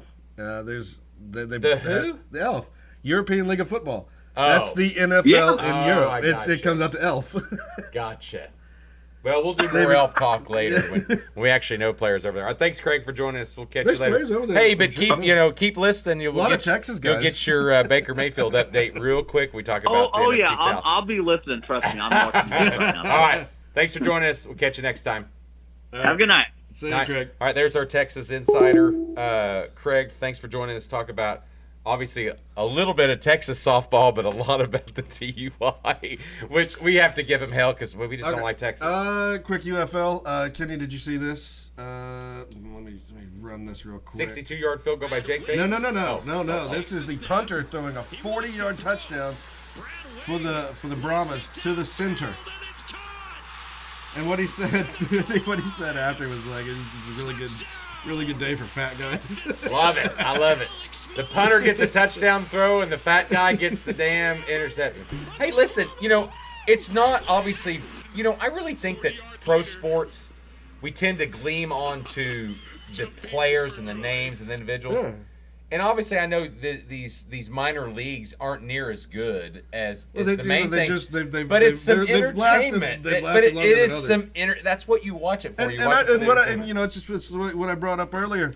You get these teams established. You add more in smaller cities, and you get that team established. So, and the NFL needs to put a little money into it, and then they come in and there's an already built team, so you're not having to pay for the overhead of building a front office. You're not. I mean, the most you would have to do is figure out stadium issues. But you already have pre-built teams, And you could just do that, just bring them up. And I think, though, and I like that theory, but the only thing I think they're thinking about is sticking these minor league teams in big populated cities. But that's what I'm saying. Yeah. That's what I'm saying. You put them in the larger cities starting out, and then, from there you spread. Oh, I see what you're saying. Then you can move them as it is. Yeah. Or you start them there, you let them build up. Like Birmingham. Look at Birmingham Stallions. They've won the USFL. They've been consistent. And they have been consistent. And the crowds have been good there, too. Right. And St. Louis as well. So you don't have to do anything. You don't have the front office is already built. The structure of the team is already built. And what they're doing there, though, is they're obviously, you look at the Renegades. They're playing in the other stadium that the Rangers. Yeah, they're playing the old Choctaw. So you've got, and that doesn't interfere with even DC. Is that Audi Field? That's not the. That's Audi. Is that the old FedEx Field now, or so. was it? Okay. And obviously the Michigan, they play at the old. But I want to talk about Jake Bates, another 62-yarder. I think he kicked a 64 last. 64. He had second longest at Ford Field. Yeah, 62 again this week. I think it was Friday or Saturday. So he's got the third longest. I guess that's second and third longest. I thought that was that. And for the UFL, I would like to see a lot of young players go there instead of go into the draft or try to be drafted. And that way they can get play time. They can learn because Wade Phillips is there. Skip Holtz, I believe he's the Stallions. I think there's going to be a stigma to get over that for a little bit. You're going to need to see more nobodies from college get there and succeed. Yeah. I don't think you're going to see mid to big college. You know what I mean? This is where Spencer Rattler comes. No, I think I think there's a stigma. It's like, can you get the quarterback from the Memphis Showboats? Is he going to be any? You know what I mean? Is he going to be any good? Mm-hmm. So I think there's a stigma there. If you can continue to build this league, they've combined. It's a good start. Continue to build it. But anyway, real quick before we get to the NFL, because I know. But I did mention, I was joking, but 4-star Torrey Blaylock did commit. He's a Texas kid, 4-star running back. And then also we got, I can't even read my dad. Darius Wembley, I think's his name. We got a safety from Arkansas. I think he's the second. Yeah, that's what he was. Three-star, 4-star? No, he's 4-star. Second or third ranked player coming out of Arkansas. He's coming in today. So Darius, I think it was Darius. But anyway, do we have, as we look up, I'm going to get those names right because that drives me insane. What? Marcus Wembley. I'm sorry, Marcus. Marcus Wembley, safety from. You want to go give me a kiss? No, I mean. I'm sorry, but Marcus. I'm telling you, I know we're got the rose-colored or the crimson glasses, but I like the thing about Oklahoma football is Venables has continued to succeed in recruiting when it's harder to recruit with money, because I know OU is a blue blood program, but I just still don't think we have the money like some of these big name programs. We have money. We just don't have that. But you're continuing to improve on recruiting that Lincoln Riley did when you didn't have to deal with that. That's kind of my point. Yeah, Lincoln Riley only wanted prima donnas. No, that's true. That's true. All right, that's your news for OU football. Hold on, I want to talk a little bit about OU basketball. Jalen Moore, best player on our team, is actually declared for the draft, but he's not hiring agent. He can come back. So he's doing the same thing Bronny James Diaz exactly. And he can come back and see where he ranks. Obviously, we've lost 3 others to the portal. That was Hughley. I know we lost a Hughley. What's his name? Yeah, and Hughley, John Hughley, the big guy. John Hughley, the comedian? Yeah. And so we've lost them. We talked about, before we get it out, because we're going to close with the NFL. You are just stumbling over No, I wanted to talk about How drunk are you? No, I'm not. I haven't. But one thing I want to talk about is Battle of the Coast. Did you see that? Do you want me to drive you around the city? Battle of the Coast. Did you see this? Where? Okay, so this is November 1, 8 o'clock. It's going to be Florida Atlantic versus University of South Florida in football. It will, and it's going to take place. It's the first football game that takes place on a carrier. They're going to be in the ocean, the Atlantic Ocean. Did you see that? Didn't they play a game that was docked? Basketball, maybe. Well, the WWE did it. But this is going to be the first college football game I thought they did. On an aircraft carrier in the Atlantic Ocean. Yeah, I could have swore they did it docked. I think there was like a Navy game that they did docked. That's quite possible. Yes, they've done that before. Yeah. This is the first time it's actually going to be out. Okay, so how's that going to affect kicking? I don't know. Or long passes. What happens if you go out of bounds? You got nothing to stop you. You're in the ocean and you're like, hey guys, there's a shark. It's going to be interesting because they did it. It's eating me. Just picture. They did kind of a mock-up picture of it, and I thought, how are they going to do that? Because the football field's huge. I mean, I assume I've never been on an aircraft carrier, but I assume. What did you say? It was FAU? That's Florida Atlantic and University of South Florida. So the Bulls and the Owls will face off 8 o'clock, November 1. And that's a football game, not a basketball game. Football game. Now, when you start searching that, I want to talk a little bit as we get a segue in the NFL. Dude, you need to start hurrying because but the one thing I want to talk about, the big news. Scheduled November for the place aircraft carrier in the middle of the Atlantic. Yeah, see. The Post immediately fooled Summit first class. Was it a joke? You sons of bitches. Oh, you got. I got. You jokes, got. Damn you, Florida Atlantic. You know it was on. You know I had to. Greg. No, I really tried hard to pay attention to that. Now I want to have this happen. I need to have this happen now. Greg, I need you. It looks so real, too. I mean, all the logos were posted. Greg, I need you. Oh, my gosh. Oh, Lane my. Kiffin and his ass, I know he was, or former Lane Kiffin school, I know he was up to that. God! I thought that was a good idea, though. Oh, there is that. Yes, that was it! And I was like, that's going to be interesting to see that done. I'm off social media. I'm taking a break. I'm done. Forget it. I All love it. all right, let's move on. I love it. I can't get out of it now. It's so fun. Let's move on. But you're right. They did have other games on carriers. Yeah, though. but so I thought that was right. That's why I kind of believed it. They were docked. Damn it. I kind of believed We weren't in the ocean. All right, we're getting ready to talk about the NFL South. We're going to do a quick breakdown because we're way long. But I did want to talk about the biggest news coming out of the NFL this week. Obviously, man, there's always the biggest news. It was the Diggs trade. Obviously, Stephon Diggs gets traded. I don't think he wanted to be traded, but you know. He just did. Okay, so he gets traded to the Houston Texans, which had an exceptional year last year. We must agree. Got beat by the Chiefs, I believe, in the playoffs. Was that correct? Yeah. Yep. And he had two drops and. But no, the thing about he had two drops. He was targeted 2 times and. No, but think about the Texans though. I want to talk a little bit about what the Texans. Let's get to the trade. Okay. They take him. They give up very little. I think they lost. They give up nothing. Well, they give up the second round pick at 23rd. Yeah, that's it. And then they ended up getting a 232. The Buffalo got 180, They got 189, they and got they moved 5th up. and 6th, or They 4th give up the and 23rd. 4th and 6th, Yeah. something like that. 2025. And Buffalo eats the dead money. Yes, $30 million. That's the biggest dead money out there right now. I think is what they said. And then so what Houston done is Houston brings him in after the trade and says, hey, we're going to void your last 3 years of your contract because you're already getting paid $19 million this year by the Bills. You know, because they didn't. It's a dead cat, but it's not cash, if that makes sense. So the Bills had to pay him the 19.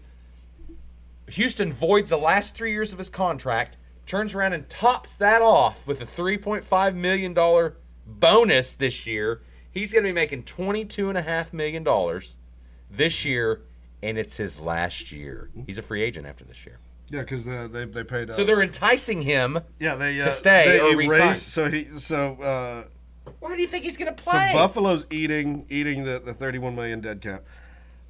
Houston essentially just wipes out his contract and says, "Here's this," and we're gonna add $3 million from us this year. Yeah. So they added, but it's great. And essentially just moved around on a second pick. He's been the leading receiver. You see, they've had other picks. That's why they can maneuver those. But he's been the leading receiver in the last 2 years. Yeah, but you got Tank, and then who was the other one? Nico Collins. Yeah, you got Collins. Two of those. Yeah, now you got Diggs there.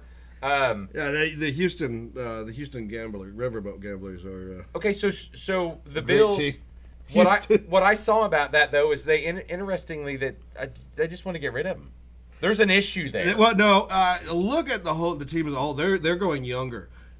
Buffalo has gotten rid, and if you look at Dumbnuts' contract, it's starting to take effect on the whole team. Shakir the Shakir wide receiver, he is now their number one. Yeah, he's moved to number one. 39 catches last year, 600 yards, 2 touchdowns. That's his stat. Yeah, that is now the Bills' number one. I almost picked him up because they lost. Who else did they lose to the free agent? They lost their safeties. No. The other wide receiver. Where did he go? Gage or what was his name? I'd have to. Yeah. Anyway, I'm not even on it. But anyway, they lost their other second one. Gabe Davis. Is that his name? Was it Gabe Davis? I'm just throwing it off my.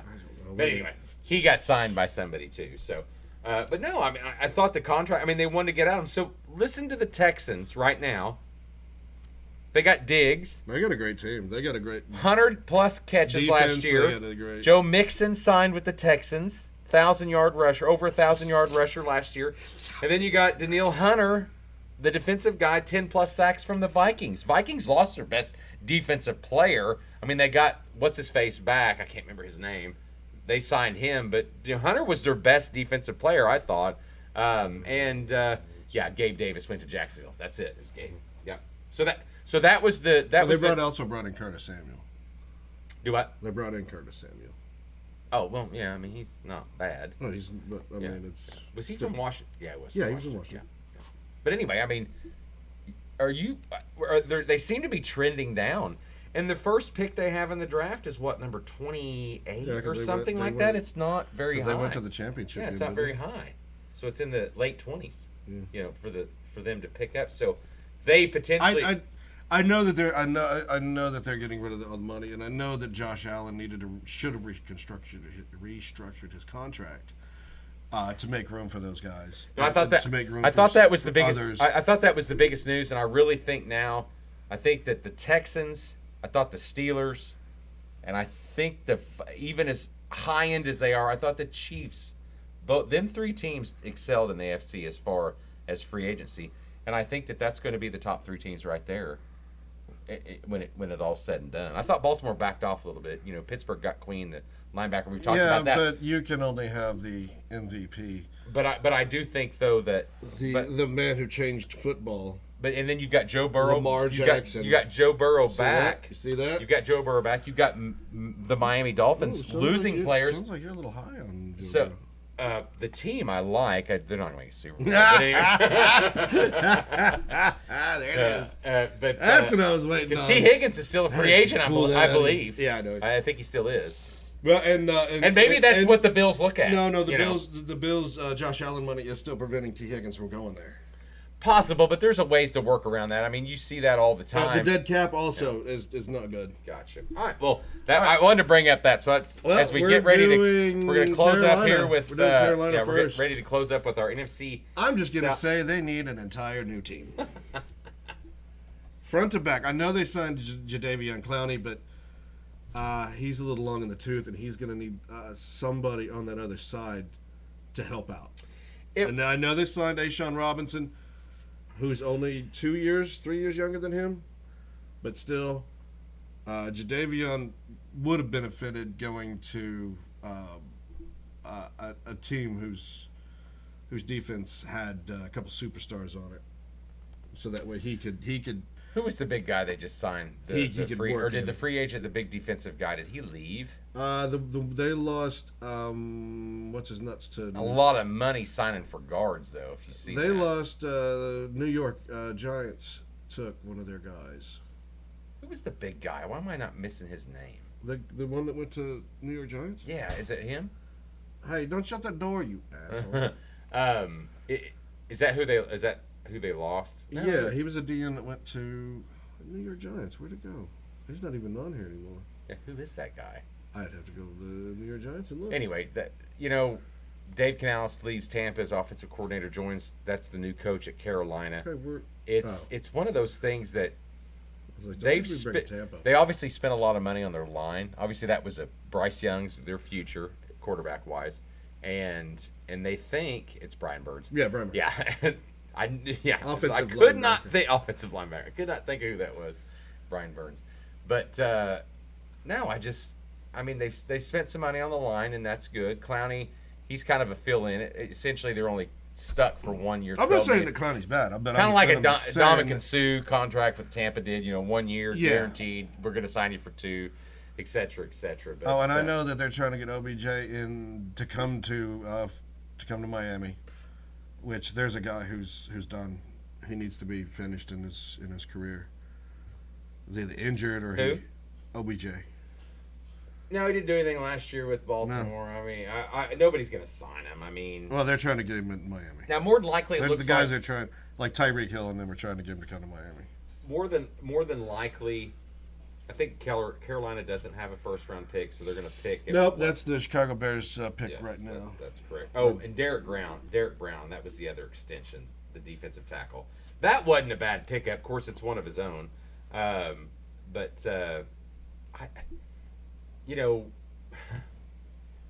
that's why it's so strange how that trade went down, that you look at the Bears being the number one pick. And actually, I put it up on the board. The board is erased.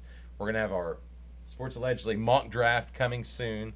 Me and Sean will get together and do our mock draft. Yes, it's just me and Sean. And we're going to agree. Together. We're going to agree to a mock draft. That's going to be tough. I guess it's just me and Sean together. And to do that. So, who's that guy? Looks like receivers who they're going to take. Probably it's what they need. I don't know, dude. They need everything. I know, Come on. They need more than just a receiver. They need a running back. They need line help. They need defense. They need defense. I wouldn't be surprised if they're picking number one next year too. They actually have that one, right? Yeah, I think that might be a pre-guaranteed, but between them and the Bears. No, I guarantee. I don't know. You say Caleb Williams? No. I'm not saying Caleb. No, I'm not saying Caleb. I'm saying I think the Bears are probably. I have to go back and look in history. Probably the best team to pick number one. As far as what they've got coming back talent wise, they essentially could be. Well, let's take Justin Fields again. No, they should never give him up. But well, I agree with that because I don't like the kid coming in. I want some big Penix or I don't even know if I'm sold on Bo Nix right now. But I want that big Penix. Well, Nix is falling. That's going to be fun to watch. Yeah. Because there's going to be a lot of teams that's going to come. Them and... you know what? And even Milton. Milton can throw a 70-yarder. I wouldn't touch that for nothing. I wouldn't either, but... Yeah. That's... All right, let's move to the Saints. Let's pull up the Saints. Are we done with Panthers? Man, they're just going to be bad. I really don't know what to talk about. I mean, there are a bunch of no-names. Their defense with Wilkes at the time was not bad, but they've lost. They are a team of unknowns. Besides Clowney, I think Clowney's the biggest name on the team or in the quarterback. Richard Sherman, Kerry Elways, Cindy Lauper. What is that guy's name? Who? The quarterback. Who for here for Carolina. the Saints? No, it's Turd Ferguson. No, not Turd Ferguson. I just said it. It's Alabama kid. Well, I know it's an Alabama kid. I just can't think of his name. Why? I can't either. I just went blank. Oh, my word. What is his name? Jameis Winston. No. Yeah, but he's in Cleveland now. He is in Cleveland. Goodbye, everybody. Cleveland's time to go. This is going downhill. Malcolm Brown. What is his name? Bryce Young. I said that already. God dang it. Wasted my time on that. I wasted my time.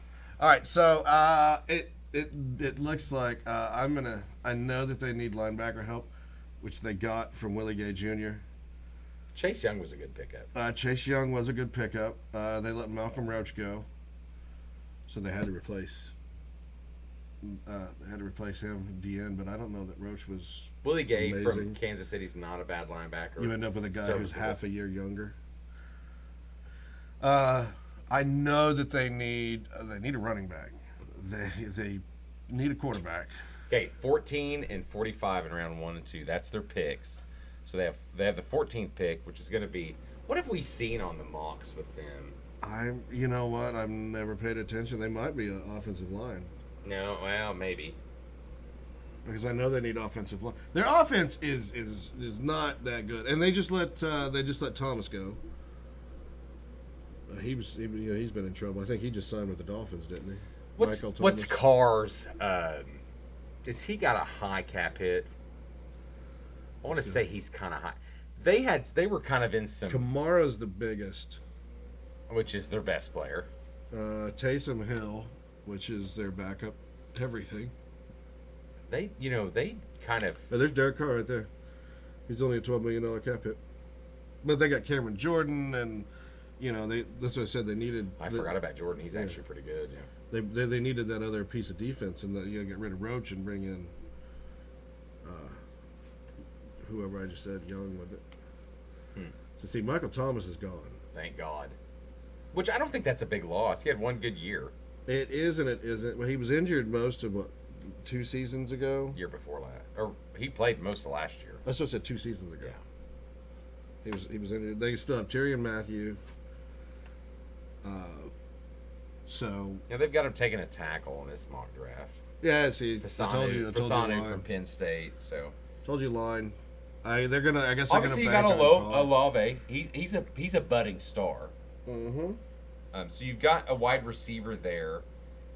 Watching them last year, I thought their defense was kind of a problem because they gave up a lot of points and bad timing. And then you've got Derek Carr, who helped give up. I know. I want to give that guy his props, and then I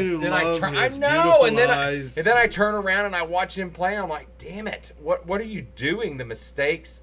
I think it's Allen's last year as the head coach. They're probably going to fire him if he doesn't win the division. He shouldn't have been head coach in the first place. I didn't like him as a choice.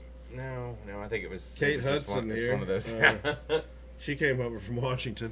She's 26-year-old linebacker. I mean, I would still put not huge, but I still put the Saints and Carolina towards your backup is not Nathan Peterman. Yes. I still put them towards the bottom though. Them and the Saints. Them and the Panthers. I'd put the Saints third right now. Just wise. Yeah, I think our NFC South's going to look the same. And they were in cap purgatory. They really were. It was a bad year for them. They had a lot of cap problems. And when you see teams that didn't really perform well or even make the playoffs and cap problems, you're like, oh my God, what are they going to do? But the Chase Young pickup I thought was really good. I mean, I think because it complements Jordan. Yes, it does. It does. And now you've got Willie Gay as your linebacker. So you look at what they're. So that but right you've there, got Dennis Allen as the head. That. Yeah, you got Dennis Allen as the head coach. He's defensive oriented. Huge defensive. So you look at that, and you've still got. But you've got Carr and Kamara. Were never that good when he was under. You've got Carr under Sean. I mean, they weren't horrible, but they were never. You've got Carr and Kamara, so you've got some offensive stars. Olave's a young star. Huge. You get lucky in the draft, and you might be better. Let's move on to Atlanta. Yeah, we'll talk about. I know what you're saving for last. We'll talk about the Falcons. I know what you're saving for last. Horrible hillbilly. Well, team. Obviously, one of the best. That Florida hillbilly. One of the biggest free agent, obviously, pickups in this offseason. Jay Cutler 2.0. No, it was Kirk Cousins. Jay Cutler 2.0. Now, Kirk Cousins at a mere 35 and a half years old. 35 and a half? Yeah, he is. Oh, my God. They paid him that much? Yeah. Yeah, I was waiting for you to pull up that contract because not even close, dude. Is that a thing? Is that really Jay Cutler? It's Jay Cutler 2.0. Stats? Because I don't think that's even close. Here we go. Jay Cutler. I think Kirk Cousins has better stats than Dak Prescott. Who? Exactly. Guy's a winner. No, he's not. He is. How many he just playoffs can't win has he won? That's my problem. I was getting ready to say that. He's a regular season winner. Now, you must admit, though, he's an improvement. Go back to the contract because I forgot what money because it's ridiculously high. $10 million. Yeah, it's 4-year, $180 million, and so 3-year, 135 potential out. That's guaranteed. Mm-hmm. Total guaranteed's $100 million. That's potential payout, but yes, for 3 years. So they pick up Mooney, who was in Chicago. He's okay. They've already got some good. They let Patterson go. Well, they got Drake London, obviously. Right. They got Bijan Robinson, generational, with the right offense. We'll see that this year. Oh, you mean Zach Robinson? A line that actually works. Former OSU Zach Robinson is the new defensive coordinator for Atlanta. I don't. We're going. Quarterback's I want to coach go back to this Bijan Rams. bullshit. Who was never any good, like I said, coming out. Wasn't going to be any good. He's had 1 year, and he had what's his name? You called him generational, and he hadn't even played a game in the NFL. And they fired their coach because they didn't use him right. Arthur Smith's a read. Oh, wait a minute. Where's he at? That's right. That guy. Your new Bears coordinator. We need somebody. And then, Saints Tyrone Matthew, respect him. He said, I didn't think the Falcons really used him as good as they should have. I mean, that was a stat that come up. I mean, it is what it is. What'd you call that guy? Tyrone Matthew. Tyron? Is it Tyrone? Tyron? It's Tyrone. Tyrion. It ain't Tyrion. Tyrion. Stop. Tyrion. Tyrone Tyrion. Matthew. You, for one, don't know names. I definitely don't. Let's get back to I know that they're looking for Smith tight end. They lost. I don't think he offensive was line. I don't think he was I know a they big. need that. Yes. They need. And they're going to do defensive line too. They're going to be doing defense. That's probably what they're going to be doing. Now I like the offense setup if they can get a line. I really do. Yeah, and I've got them. Sean, go back down to their. I've got them. Go to their actual roster. One. What's their other roster? I like the guy, the other running. No, go to their actual roster. What's the running? It shows you all the salary, all the players currently. What is the other running back? Of course, you got Pitts. I mean, Pitts is one that's been talked about. Didn't let Pitts go. No, he's still there. Oh, and he's going to be huge. Go back down. You obviously got Drake on but what's the other running back? Where is he at? What is that guy's name? Taylor Heineke. Where's the other running backs? That's the guy that is looking to be him or Bijan. Avery? No. Did I miss him hold somewhere? Hold on, I can do this. Yeah, I was going to say, switch position. Who is that guy? Algier, yes. Yeah, Algier had a better season. Freaking $1 million contract. That's why we didn't find him, because we were looking at the contracts. And he was towards the bottom. Yes. So Tyler Algier had a good year. How is that idiot making $17 million? No, he had a good year the year before. And then Algier's making. Well, that's his total contract because he was drafted high. Algier was not. So that's how that works. That's why Brock Purdy has to steal from the general fund. The player performance fund. He did. He was the highest one. Yeah, I read that. They had to give him money. So what did he make? About $1.5 million, I guess. Probably. I think he was only making like $8. And see, the 49ers are just doing him wrong too. They should because he was number 7. No, but they're doing him wrong by not just kicking that out. And I mean, you should start rewarding your players now rather than wait. I know, but they're waiting on the cheap. It's that rookie contract, it is. And they have to. I think that stays. What do you think the Texans is doing? You got C.J. Stroud right there. I mean, it's perfect. You can bring all them in. Ooh, Storm Norton. I want to. But actually, I think Atlanta's going to be much improved. I think simply because the coaching, the difference, offensive philosophy. Raheem Morris has been a head coach before. Right. He has not been. What's his name? Arthur Smith was never a coach. I think he was overwhelmed. I do. Yeah. And I thought they've made good hires. Zach Robinson, quarterback coach for the Rams. I mean, and obviously Raheem came from the Rams, former Tampa coach too, and he was blessed with one of the worst Tampa teams ever in his 2 years, and was young too. So that shows you right there that he's got some talent. I think it was a great hire. I think it's a very underrated coaching hire for that team. To be honest, it is. But speaking of South Florida rednecks, it's time for the Tampa Bay. Well, obviously the biggest pickup was re-signing was Baker Mayfield. Re-signed him. The big loss Tampa. I looked at that. Tampa was all about taking care of who you got now, who's there that was good. I thought. They brought Whitehead back from the Jets, signed him to a 1 year. I mean, it was 2 year, but he's only guaranteed for 1 year. I thought that was a great pickup. Levante David, leadership, signed him to a 1 year. I thought Shaq Barrett leaving, no big deal. He's a little slower. I think they've got backup.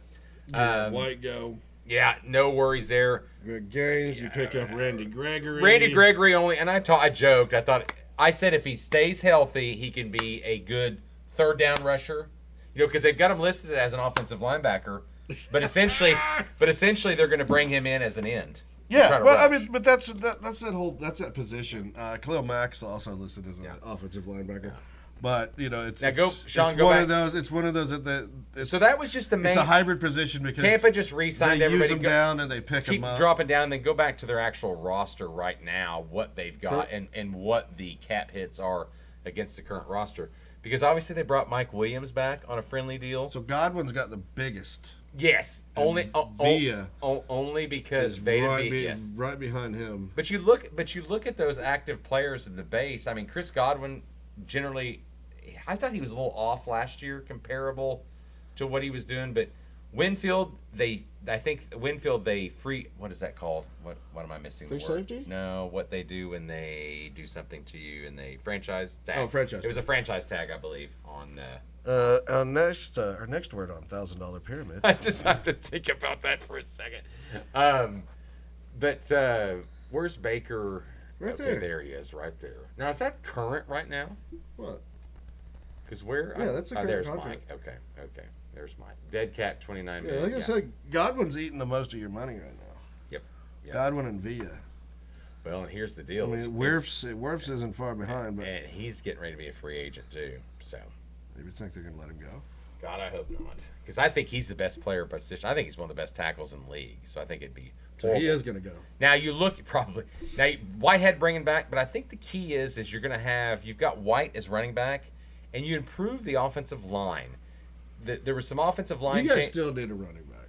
I think the White Tampa guy is Bay. good. I think he is good enough to do it. The White guy. It's like, yeah.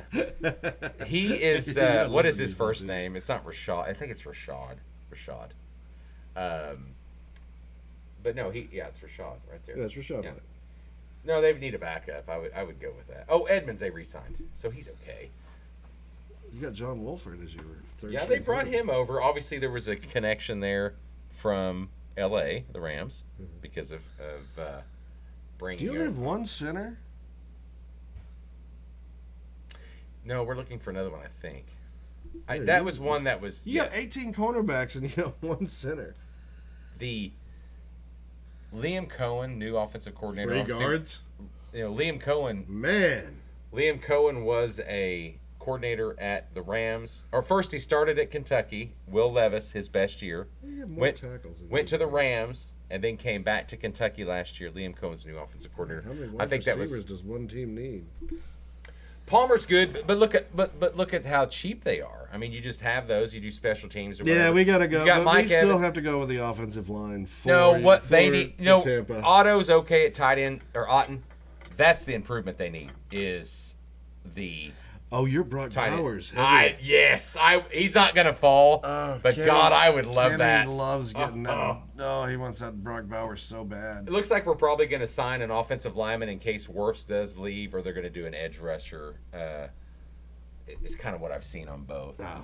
So anyway, I'm going to tell you right now, and we'll talk about it later as we get into predictions closer. It looks like Tampa and Atlanta is going to be fighting for the first and second, and then I would see the Saints coming in at third and Panthers coming in at fourth. It still is going to be one of the weaker divisions in the NFL, but top 3 very competitive, just not. It gives you a sign that the Vikings or the Falcons will be a little better than they were last year. Stop. What was the record last year? They barely missed the playoffs. I think they won 8 or 9. Couldn't they have beat Tampa? Yes, they could have got in. Yeah. So they've improved at quarterback. They went from Kirk Cousins to the kid. What is his name? I could see his face. That's Will Ferrell. Not Drake. What is the old quarterback that played for Atlanta last year? Come on, dude. Think about it. Desmond Ridder. I knew it was a D. Desmond Ridder. Yeah, they let him go. Yeah. Well, Kirk Cousins is better. Heineke's still there. I thought Heineke left too. No, you could have swore Heineke was still there. I think he left. I just looked at it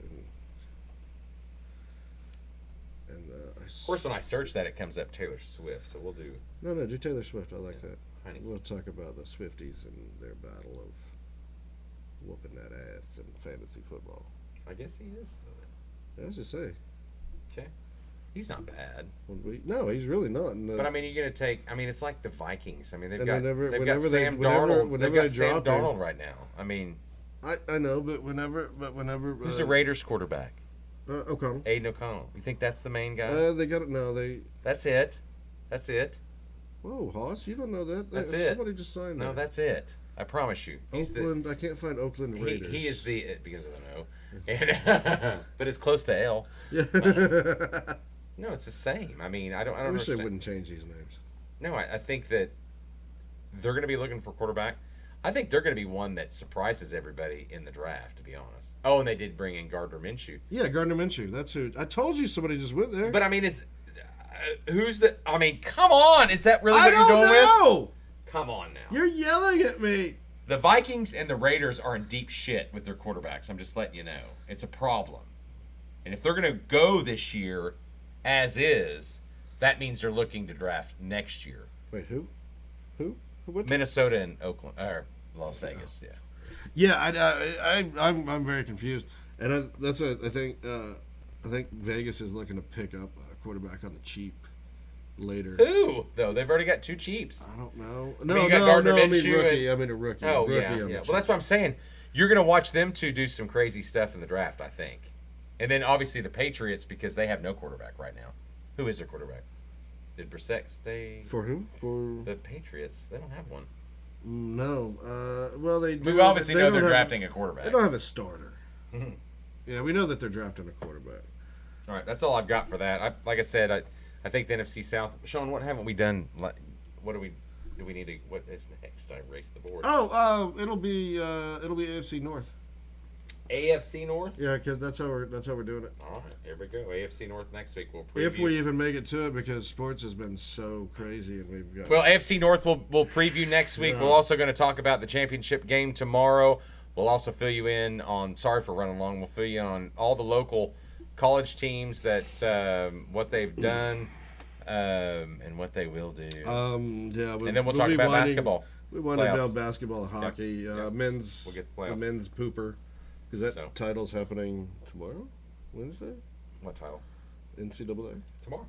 Yeah, we'll talk about Yeah, tomorrow. tomorrow. Yeah, tomorrow night. So. All right, thanks for joining us. Appreciate it. Sorry we went long. Thank you, fans. It's been a It's been a long, treasure. strange Oh, trip. whatever. It's been All right, see y'all next week. Thanks. I've been enjoying having you inside of me with us.